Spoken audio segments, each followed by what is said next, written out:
네, 안녕하세요. 김프로입니다. 오늘 코스피는 마이너스 1.68% 하락, 코스닥도 마이너스 1.88% 하락 마감을 했습니다. 제가 2022년 이제 12월 달 찍었던 2023년 국내 증시 전망편에서 뭐 좀 두 가지를 말씀을 드렸던 것 같습니다. 전저점을 다시 깨는 상황은 아마도 오지 않을 것 같고 1에서 3월 달, 그러니까 1분기는 아마 이 저점을 다지고 가격 조정보다는 기간 조정의 행보로 가면서 바닥을 형성하는 구간으로 제가 말씀을 좀 드렸었는데 제 생각보다는 단기 반등이 굉장히 좀 세게 나왔죠. 근데 일단 여기서 이렇게 쌍바닥을 잡았기 때문에 전고점인 요 구간 그리고 121선 안착까지는 어느 정도 예상이 가능했던 시나리오였고요.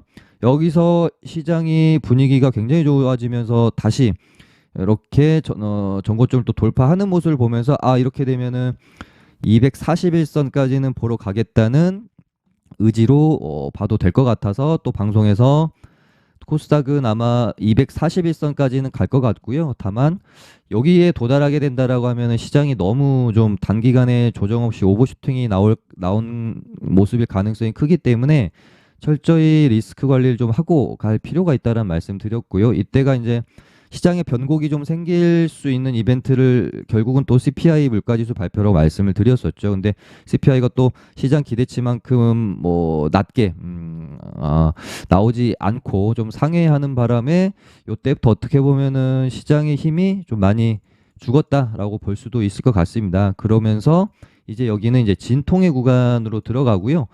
여기서부터 여기까지가 사실 어느 정도 시장에 대해서 예측이 가능한 부분이었다라고 하면은 여기서부터는 사실 이제는 예측이 조금 이제 불가한 구간으로 들어왔기 때문에 제가 뭐 계속해서 현금 뭐 30% 혹은 뭐 많으면은 40% 50% 왔다 갔다 시장 그때그때 보면서 유지를 좀 해줘야 되는 그런 구간이다라는 말씀을 좀 드렸었습니다.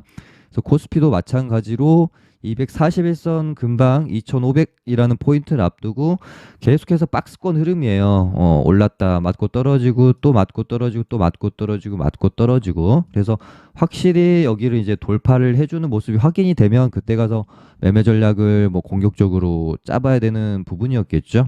근데 이제 뭐 어제까지의 흐름을 보면서 동생인 코스닥이 전고점을 돌파를 또 하면서 241선까지 안착해주는 모습을 보여줬어요. 물론 이제 수급적인 측면에서 뭐 이렇게 외인이 강하게 수급이 들어오지 않았던 점은 좀 찝찝하긴 했지만 그래서 이렇게 되면 뭐 급한 가격 조정보다는 좀 이렇게 시간을 가지고 물론 이제 상방으로 시장이 돌파를 강하게 할 만한 모멘텀이 지금 많이 부재한 상황이기 때문에 뭐 강한 돌파보다는 천천히 그냥 안착하는 방향으로 가려나라고 저도 어제까지 보면서 좀 생각을 했는데요. 결국은 미국 증시가 급하게 장대 음봉으로 이렇게 꺾여버리는 모습이 나오면서 우리 증시도 그러니까 투심이 굉장히 좋을 때는 미국 증시가 저렇게 하락을 해도 최근의 모습 보면 개파락 후에 양봉으로 잘 메워주는 흐름들이 나왔었는데 오늘은 최근에는 이제 시장의 어떤 고점에 대한 부담감도 있고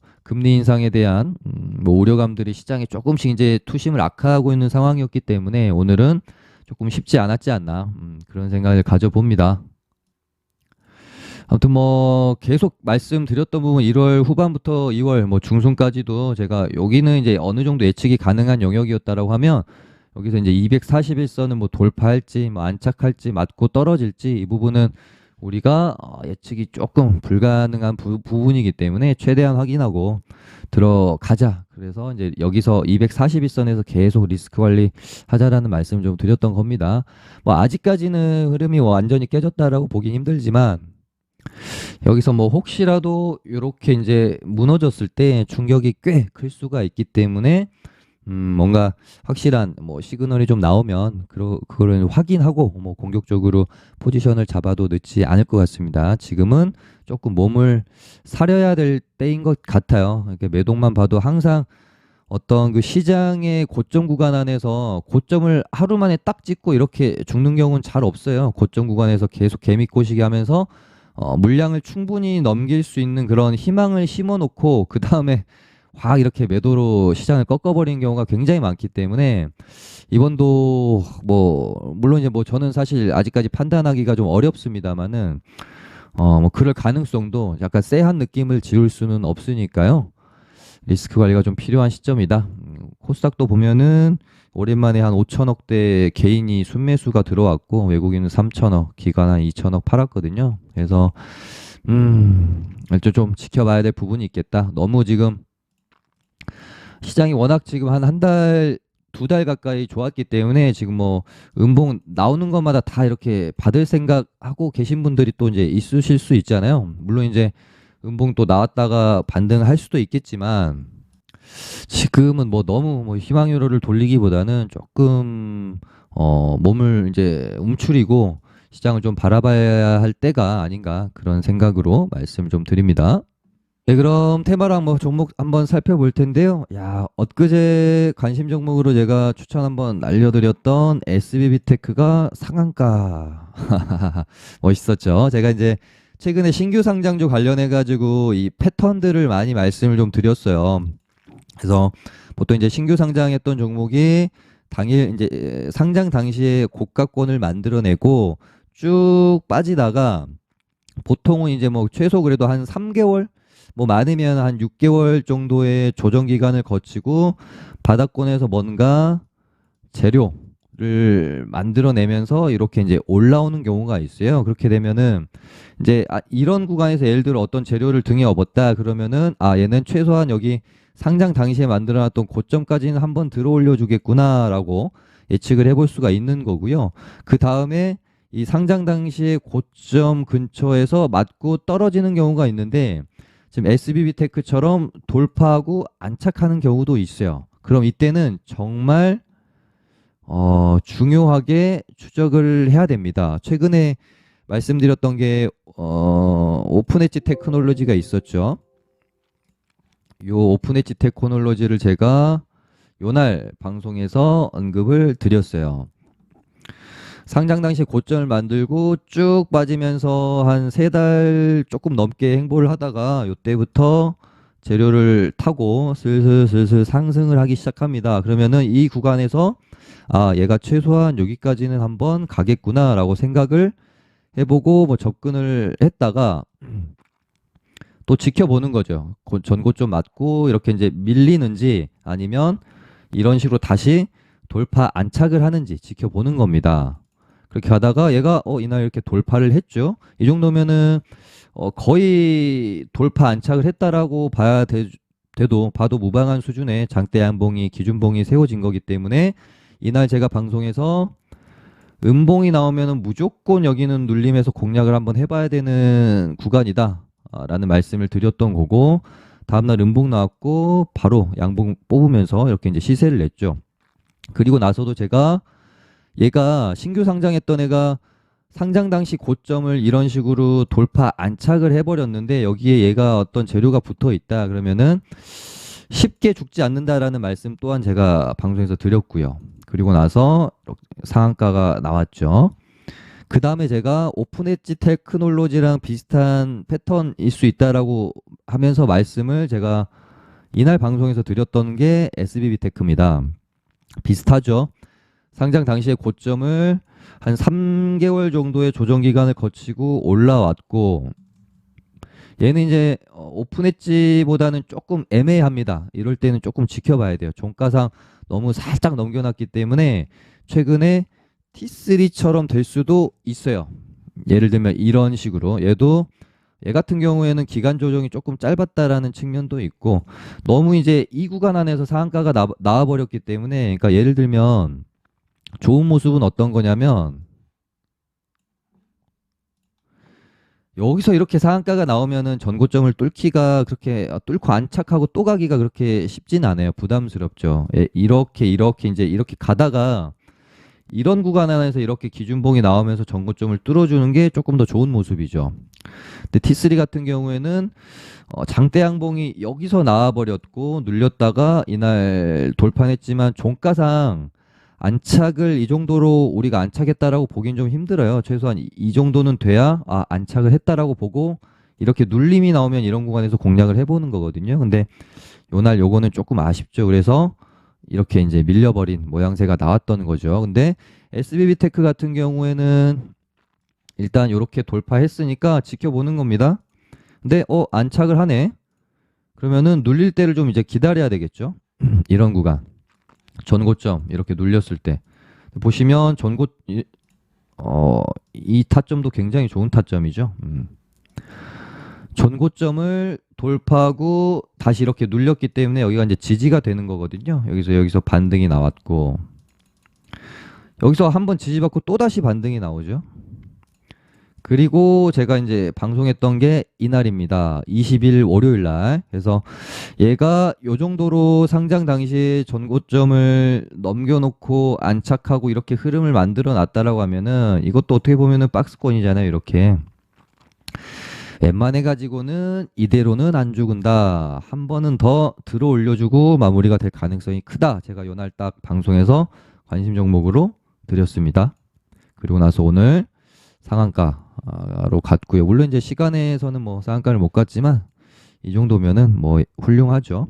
그래서 최근에 제가 뭐 이제 오픈엣지 테크놀로지랑 뭐 SBB 테크 사례를 보여드리면서 신규 상장주들 공략하실 때 뭐 이런 패턴들을 좀 알려드렸고 방금 말씀드린 것처럼 T3 같은 경우는 이제 실패 사례예요. 다시 한번 말씀드리면 이런 식으로 그러니까 이게 이제 신규 상장주가 아니더라도 뭐 그냥 어떤 종목이더라도 이 전고점이 여기 있는데 한참 밑에서 얘가 슈팅이 나와가지고 이런 구간에 도달하면 이 돌파기가 그렇게 쉽지는 않아요. 보통 이제 맞고 좀 많이 밀리는 경우가 많습니다. 그래서 사실 전고점 돌파라는 게 가장 좋을 때는 언제냐면 여기서 이제 얘가 이런 식으로 매물을 천천히 소화를 해놓고 나서 전고점을 앞에 둔 상황에서 이렇게 이제 돌파가 나올 때가 가장 확률이 높은 거거든요. 밑에서 이렇게 돌파가 나오면 그렇게 이제 쉽지는 않은 겁니다. 그래서 뭐 일봉상 돌파를 할 때나 어떤 분봉상 돌파를 뭐 하시는 분들도 사실 이런 원리를 같이 생각을 해주시면 될 것 같아요. 그러니까 분봉도 마찬가지인 거죠. 분봉도 오늘 예를 들면은 주도주가 뭐가 있었을까요?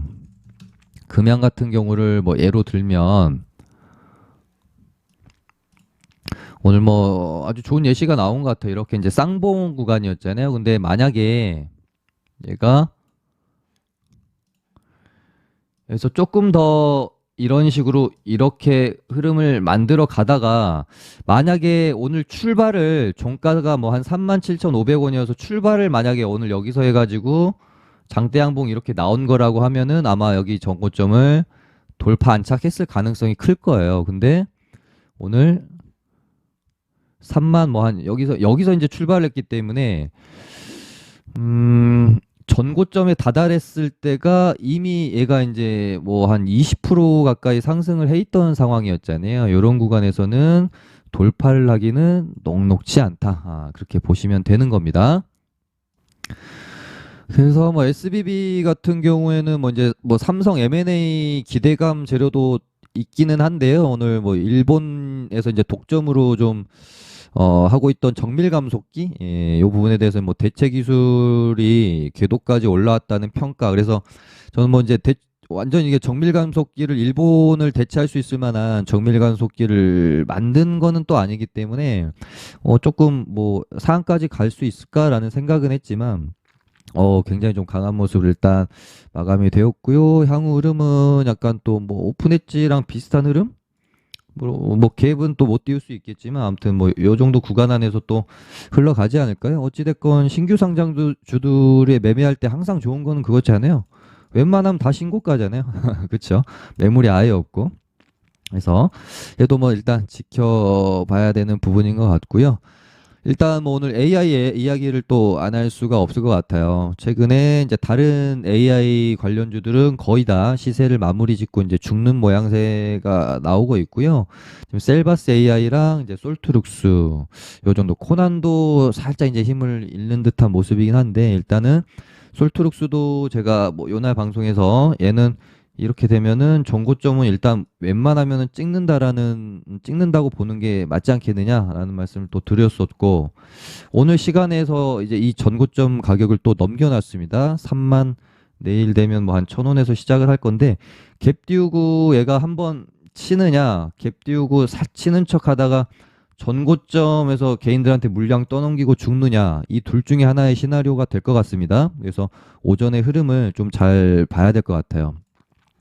셀바스도 여전히 뭐 쉽게 죽지 않을 것 같다는 말씀 뭐 드렸었는데, 계속해서 뭐 얘도 뭐 계속 신고가니까요 가고 있고, 얘네들도 제가 뭐 봤을 때는 시장이 이제 여기서 확실히 만약에 꺾이는 흐름이 나오게 되면 얘네들도 그때쯤 맞춰가지고 뭐 고점이 형성이 되지 않을까, 그런 생각이 들고요. 만약에 시장이 여기서 또 꺾이지 않고 다시 이렇게 가면 얘네들도 뭐 여기서 또 죽이기보다는 조금 더 흐름을 뭐 이어갈 수도 있겠죠. 그래서 얘네들은 좀 시장이랑 좀 같이 봐야 될 것 같고요. 하지만 이제 AI는 진짜로 이제는 거의 이제 끝물이라고 보시는 게 맞아요. 그래서 조금 천천히 리스크 관리 하시면서 매매를 또 하시는 게 좋을 것 같습니다. 항상 보면은 이제 원로 대장들이 막 가고, 그 다음에 막 후발주들 나오고, 종목 순환매, 종목 확산 어마어마하게 막 이루어지다가 후발주로 올랐던 애들은 싸그리 다 죽고, 원로 대장 애들 몇 종목에서 조금 더 시세 내다가 장렬하게 이제 전사하는 게 항상 보면은 주도 테마의 어떤 대시세 마무리거든요. 그래서 지금 뭐 셀바스나 솔트도 약간 이제 뭐 마무리 국면으로 갈 확률이 저는 좀 높다라고 보고 있기 때문에 이제 좀 조심하면서 근데 뭐 이 말씀은 뭐 계속해서 드리고 있었던 거긴 한데, 요때도 드렸고 조심하자고. 그쵸. 뭐 쌍봉으로 죽을지 전고점 돌파할지 저도 뭐 궁금합니다. 야, 근데 코난이 어떻게 보면 얘가 진짜 대장이었는데, 그쵸? 쌍봉이냐, 여기서 다시 한번 뽑느냐, 21선 눌림목자리인데요. 여기서 이렇게 또 만들어 주는지 봐야 될 것 같아요. 이렇게 눌렸다가 이렇게 갈 수도 있고, 아니면 21선 반등만 나왔다가 또 죽을 수도 있겠죠. 근데 얘는 뭐 올라오면 보면 되는 거지, 뭐 굳이 예단해서 뭐 적극적으로 매매할 필요는 또 없을 것 같고요. 전 뭐 AI 관련주들 이제 얘네 빼고는 거의 다 별로 싹 다 지워버릴까 하다가 일단 좀 놔뒀거든요. 근데 AI 뭐 반도체 쪽이랑 요쪽 빼고는 일단은 뭐 그렇게 뭐 적극적으로 볼 만한 건 없는 것 같습니다. 반도체 애들은 그래도 그나마 아직 차트들은 뭐 나쁘진 않아서요. 조금 더 볼만은 하다. 오늘 보면 이제 가온칩스도 다시 또 뽑아주고, 레이저셀도 제가 한번 방송에서 언급을 드린 적은 있었죠.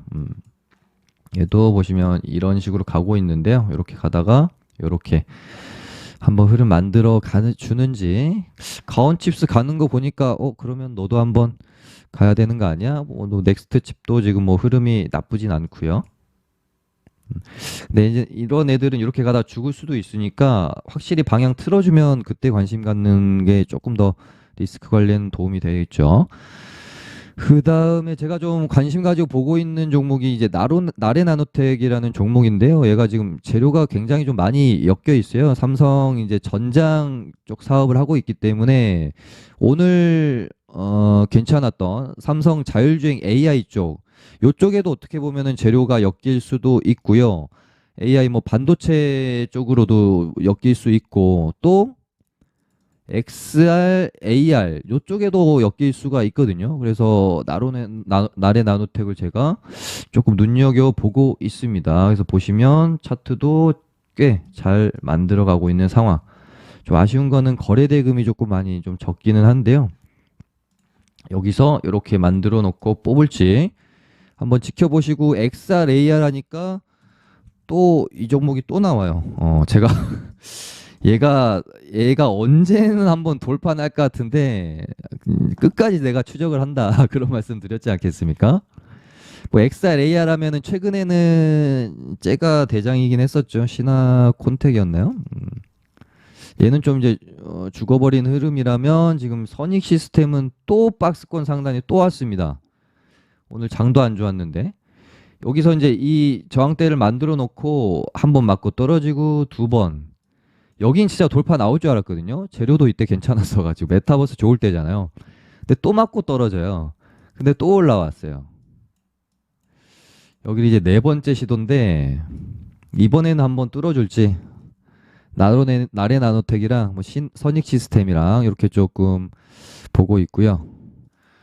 그다음에 방금 말씀드렸던 삼성 자율주행 AI 테마가 오늘 괜찮았죠. 그래서 장 초반에는 로보티즈가 대장 역할을 좀 해줬으나 약간 이제 윗골이 달리면서 장후반으로 가면서 힘을 좀 잃긴 했어요. 그래서 저도 빠르게 그렇게 되면 뭐 자율주행 애들이 또 수급이 들어올 수 있어서 모트렉스나 뭐 텔레칩스 요런 애들도 지켜볼 필요는 있겠습니다. 이런 구간 안에서 이렇게 가다 이제 안착해 놓고 이렇게 방향을 틀면 꽤 이제 좋은 모습이 나올 것 같고요. 그다음에 좀 뭔가 AI가 좀 이제 죽으면서 시장의 테마가 살짝 이제 산만해지죠. 중구난방 힘이 많이 좀 분산되는 느낌도 강하고. 네. 그리고 리튬 애들은 야, 금양 엄청납니다. 금양도 제가 이날부터 방송에서 말씀 일단 드렸었고 32,500원까지는 이거는 웬만하면 간다라는 흐름인 것 같고, 근데 이 이후로는 모르겠다. 만약에 32,500원 뚫으면 당연히 그 다음 이제 목표가는 여기가 되겠죠. 전고점. 근데 야, 결국은 또 저도 금양 진짜 신나게 매매를 많이 했는데요. 일단 오늘 일에 이런 너무 긴 윗꼬리는 조금 경계해야 될 필요는 또 있는 거는 같습니다. 근데 뭐 내일 예를 들어 이런 식으로 양봉을 채워주면 그때 가서 좀 다시 볼 필요가 있을 것 같고, 미래나노텍은 생각보다 좀 금양을 많이 못 따라가더라고요. 근데 금양 여기서 또 막 이렇게 죽지만 않으면 또 미래나노텍도 뭐 이런 식으로 만약에 만들면은 전고점까지 한번 트라이가 일어날 수 있겠습니다. 25,000원 정도 되겠네요. 하이드로 리튬도 여기서 이제 다시 돌려놨으면 이렇게 죽지 않고, 만약에 얘가 여기서 양봉을 돌려 세우면 야, 이건 또 수상하다 생각해야 될 것 같아요. 리튬 애들은 워낙 끼가 좋고 다 강해서 좋게 보고 있고요. 그 다음에 2차전지 애들은 이제 시장이 만약에 여기서 좀 꺾이면 제일 먼저 또 꺾일 수 있는 게 2차전지 쪽이겠죠. 물론 아직까지는 너무나도 견고한 모습이긴 한데, 이런 이제 수급주들 특징이 또 한 번 외국인 애들이 이제 들어 올린 종목들은 한 번에 또 다 털고 이렇게 나가버리는 경우도 굉장히 많아서 또 조심을 하긴 해야 됩니다. 얘들 수급이 좀 어떻게 되지? 어찌됐건 외인들이 끌어올렸잖아요. 그래서 한 번에 또 정리가 되게 되면 그게 또 장대 음봉도 나올 수 있기 때문에 시장 보면서 조금 이제 조심해야 될 부분인 것 같습니다. 2차 전지 쪽은. 그리고 뭐 아까 로봇이 오늘 이제 로보티즈가 좀 상승을 해줬고 뉴로메카도 좀 따라 올랐거든요. 로보스타랑 레인보우 로보틱스는 조금 이제 좀 미미했고, 로보스타도 조금씩 이렇게 바닥을 돌려나가는 그런 모습 정도는 보여주고 있는데요. 얘는 이제 3만 원 돌파 안착해야 좀 좋게 볼 수 있는 흐름인 것 같고요. 야, 레인보우 얘도 좀 징그럽네요, 정말. 뭔가 좀 진짜 지치게 하는 이렇게 추세선을 그어본다라고 했을 때, 여기서 이제 만약에 내일 이런 식으로 맞고 밀린다고 하면 이건 좀 이제 힘들어지는 흐름으로 갈 것 같고요. 만약에 내일 이렇게 양봉을 좀 세워놓으면 이제 추세선을 추세선에서 이제 상방으로 트는 변곡이 일어났다라고도 볼 수 있을 것 같아서, 내일 만약에 이렇게 만들어 놓으면 꽤 한번 관심 가져볼 만할 것 같고요. 이렇게 꺾이면 이거는 좀 좋지 않은 모습이다. 그렇게 볼 수가 있을 것 같습니다. 그 다음에 딱히 볼만한 게 좀 많이 없네요. 위메이드 애들도 이제 여기까지 올라왔으면 여기서는 이제 제가 방송에서 말씀드린 게 이제 딱 이 가격대잖아요. 위믹스 코인이 이제 상패 이제 거래 정지 당하면서 급락이 나왔던 그 원위치, 그러니까 다시 상장을 하게 되면 기대값은 이제 거래 정지 당하기 전 가격대가 시장에서의 가질 수 있는 기대값이잖아요. 그래서 여기까지 일단 올라왔으면 여기서부터는 이제는 좀 지켜봐야 되는 구간입니다. 확실히 또 돌파를 이렇게 해서 안착을 해주면 그때 가서 봐야 되는 부분이지, 예측을 해서 시나리오를 쓸 자리는 아니에요. 왜냐하면 여기서부터 여기까지 올라왔기 때문에 뭐 시장이 좋다라고 하면 바로 또 뭐 돌파하고 이렇게 갈 수도 있겠지만 지금 시장이 좋은 상황도 아니고, 일단은 이제 다시 관망의 구간으로 들어가는 거거든요. 여기서 이메이드도 보시면은 여기까지 딱 왔고 241선 근처에서 저항받고 있죠. 그래서 아마 이렇게 밀렸다가 다시 올라가더라도 만드는 모습 보고 확인하고 접근이 필요하지 않을까 싶고요. 이메이드 플레이도 보면은 여기 절대 못 넘죠. 시장의 기대값이라는 게 있는 거라서 쉽지 않은 겁니다. 이 이상 가려면은 위믹스가 또 다시 상장해서 막 엄청 가격이 또 오르고 그래야 아마 이 가격대를 넘길 수가 있지 않을까, 저는 그렇게 보고 있어요. 네, 그 다음에 HLB는 제가 어제 이게 상한가까지 보낼 만한 재료인가 사실은 싶다라는 멘트 일단 드렸어가지고요. 이 이상 뭐 시세가 더 기대할 부분에 대해서는 사실은 조금 회의적이긴 했거든요. 근데 일단 뭐 지켜봐야 될 것 같아요. 근데 힘이 그렇게 있는 모습은 아니고, 근데 얘네들 뭐 원체 끼가 좋아가지고 뭐 또 이렇게 말 수 있는 거고, 항상 말씀드리지만은 뭔가 확인하고 사는 게 조금 비싸게 사더라도 확인하고 사는 게 항상 저는 옳다라고 생각을 하기 때문에 굳이 예측을 해가지고 제가 막 이런 떨어진 음봉을 받을 필요는 저는 없다라고 생각해요. 차라리 이 음봉이 멈추고 양봉이 나오면 조금 더 비싸게 사도 이런 데서 사는 게 낫지 않나. 막 하락을 하고 있는 거 이거를 받아내는 건 저는 그렇게 이제 제가 선호하는 또 스타일은 아닌 것 같고요. 다음에 SM은 제가 뭐 별로 이제는 볼 만한 게 좀 없는 것 같다라는 말씀 뭐 드렸었고, 단일가 풀리고 뭐 한 번 정도 치는 거 기대하고 뭐 트레이딩 해볼 수는 있었겠으나 뭐 치지도 않고 그냥 죽어버렸잖아요. 이렇게 되면 이제 볼 필요가 없는 거죠. 뭐 가처분 소송 결판 나는 게 28일로 제가 알고 있는데, 요때 근처 해가지고 뭐 또 한번 뭐 볼만하면은 볼 부분이지, 그때까지는 별로 이제 볼 필요는 없을 것 같습니다. 네, 뭐 요 정도 하고요. 이제 시장은 지수가 딱 말을 해주는 것처럼 살짝 이제 어지러울 거예요. 막 이렇게 어떤 주도 테마 딱 하나가 중심 잡고 시장을 막 끌어가는 그런 흐름보다는 이제는 좀 뭔가 분산되는 느낌, 뭔가 갈팡질팡하는 느낌, 네, 그런 시장으로 흘러갈 가능성이 좀 크지 않을까 싶습니다. 네, 그럼 좋아요 많이 눌러주시면 감사하겠고요. 저희가 진행하고 있는 무료 리딩 안내 받으실 분들은 카톡 주시면 되겠습니다. 감사합니다.